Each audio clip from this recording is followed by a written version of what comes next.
আসসালামু আলাইকুম। আজ আমরা পরবর্তী দৈর্ঘ্যের একক সমূহ অর্থাৎ এই দৈর্ঘ্য পরিমাপ করতে আসলে কি কি একক ব্যবহার করা হয় সেই একক সম্পর্কে আজ আমরা আলোচনা করব। এই দৈর্ঘ্য পরিমাপ করতে মূলত 4টি একক সবচেয়ে বেশি ব্যবহৃত হয়। এই দৈর্ঘ্য পরিমাপ করতে 4টি একক ব্যবহৃত হয়। কিলোমিটার, মিটার, সেন্টিমিটার আর মিলিমিটার।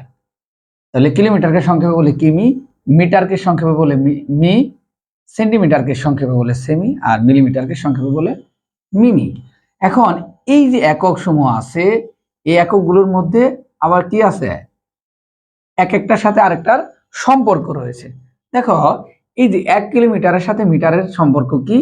1 কিলোমিটার সমান 1000 মিটার। 1 কিলোমিটার সমান কত? 1000 মিটার। আবার এই মিটারের সাথে আবার সেন্টিমিটারের সম্পর্ক আছে। 1 মিটার সমান 100 সেন্টিমিটার। আবার সেন্টিমিটারের সাথে কার সম্পর্ক রয়েছে? মিলিমিটার। 1 সেন্টিমিটার সমান 10 মিলিমিটার। আমরা যদি এই এককগুলোর সম্পর্কগুলো জানি, অর্থাৎ একটি এককের সাথে অন্য এককের কি সম্পর্ক আছে এই সম্পর্কগুলো যদি আমরা জানি, তাহলে অবশ্যই আমরা দৈর্ঘ্যের একক খুব সুন্দরভাবে বের করতে পারবো।